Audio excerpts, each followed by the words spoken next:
Well, she's a very unpredictable and like fearless actor. So, but I didn't know if we'd ever make Pearl, let alone MaXXXine's. But yeah, there's always going to be, you know, pushback. I don't like walking out here with that freaking Night Stalker guy on the loose. The Night Stalker. Night Stalker? Night Stalker. He's terrorizing Los Angeles.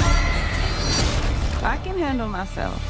So said every dead girl in Hollywood. First of all, I want to know how much you'd kind of mapped out this film and where you wanted to take the character when you first dreamed up X all those years ago. Well, when I first thought of X, not at all. It was just one movie. And then X turned into Pearl, which turned into the idea for MaXXXine. So it kind of evolved over time. But it was never meant to, I didn't think of the idea of X as part of a trilogy. Once the idea for Pearl came up, then around the same time the idea for MaXXXine came up.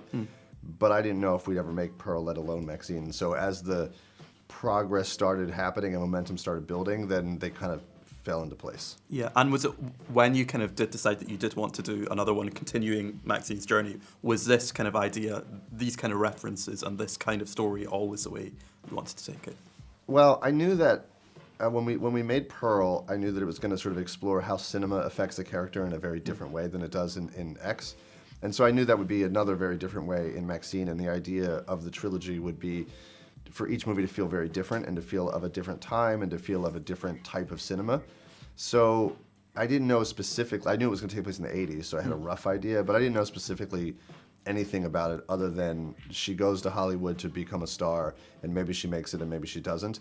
And then as I started writing that, it started to come into focus what her story would be like and what the filmmaking style would be like to go along with that. And I know, obviously, all of these films have been, a close collaboration with Mia Goth. How much has she kind of shaped the character herself? Like, what kind of ideas has she brought to the character that has made you go, yes, no, that's a good direction to take the character in? Well, she's a very unpredictable and like fearless actor. So, in many ways, I think she has as much, if not more, like sort of autonomy over the character than I do at this point. I think, I'm writing the storyline of the character and I'm writing the scenarios and the plot and whatnot. But between like saying action and cut, it's very much hers. I think we don't have a lot of stories about her, motivations and backstories and things like that outside of what's in the material.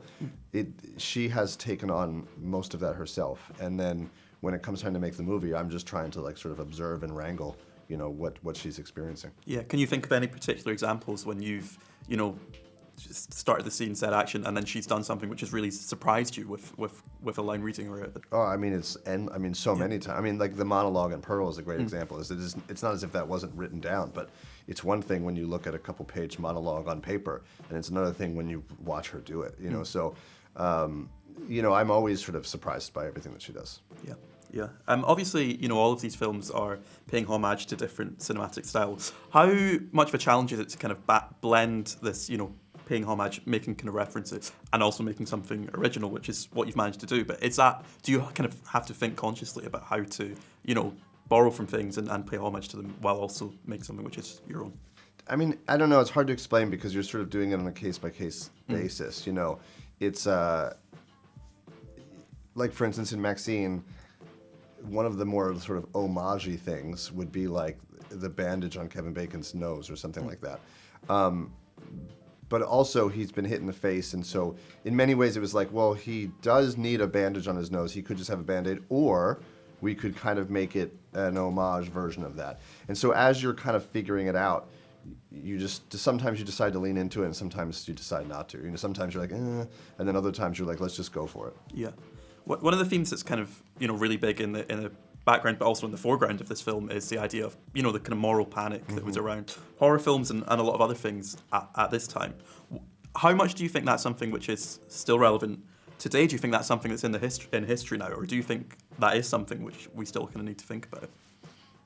I mean, generally speaking, it will always be, I think, relevant, because there's always going to be things that are sort of like subversive ideas, or people are going to always push boundaries of what they're interested in, and there's always going to be people that push back against it.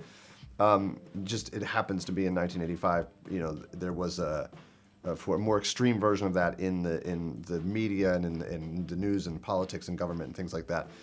So that thematically makes a lot of sense to what these three movies are about. But yeah, there's always going to be, pushback on sort of more progressive or transgressive like artistic expression. One of the things also that I enjoyed about the film is, great locations around Hollywood. And it's obviously Bates Motel kind of going to the.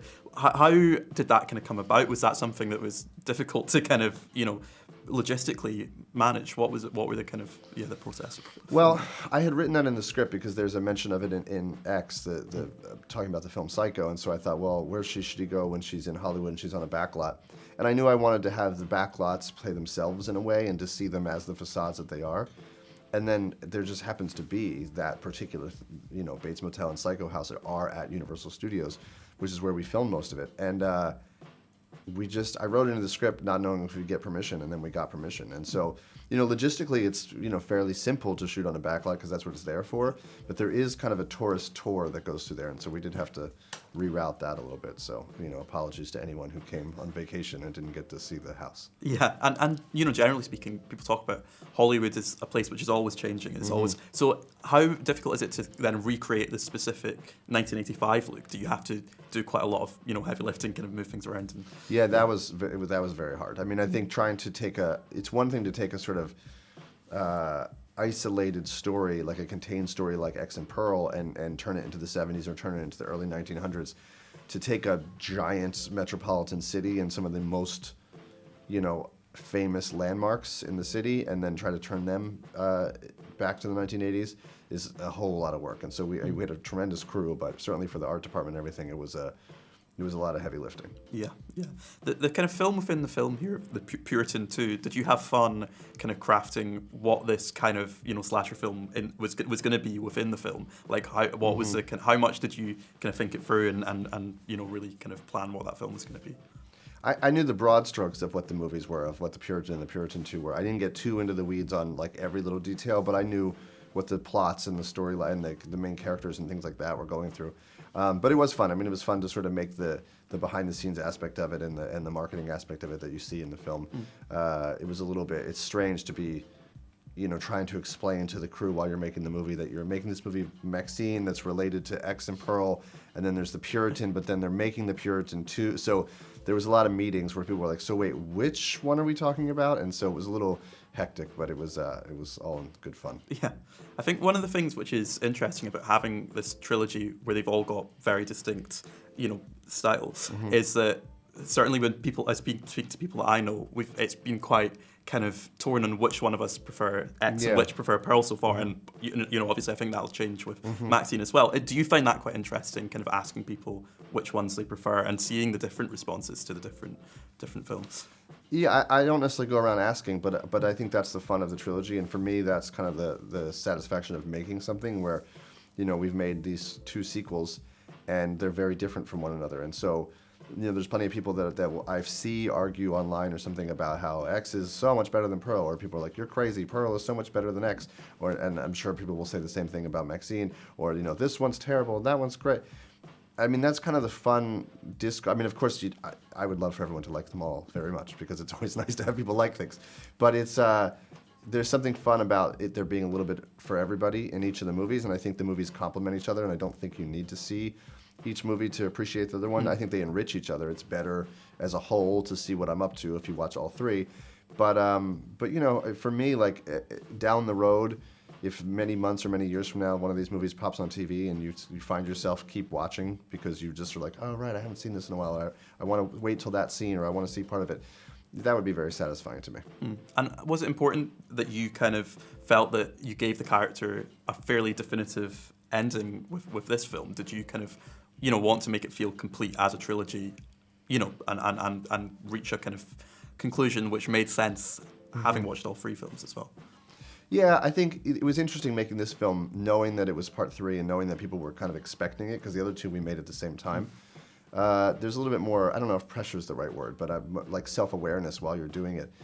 And I did want it to be a standalone movie that felt like it had its own ending, but I also wanted to sort of wrap up the thematic, or the vibe, I should say, of the trilogy as a whole. And so, I felt pretty good about it by the time I put it down. Yeah, and would you say that you have drawn a line now under more films in this series, or could you go back at some point down the line? Anything's possible. I mean, I'm desperately trying to get to about 2 weeks from now where I can actually wake up in the morning and not have something with the X universe looming over me, because it's been nearly 5 years of doing this 7 days a week, 12 hours a day. So, including talking to you, so I'm so close to being like, well, what actually is next, and what is it like to not be behind on having to deliver something related to these movies? And so that'll be an interesting experience for sure.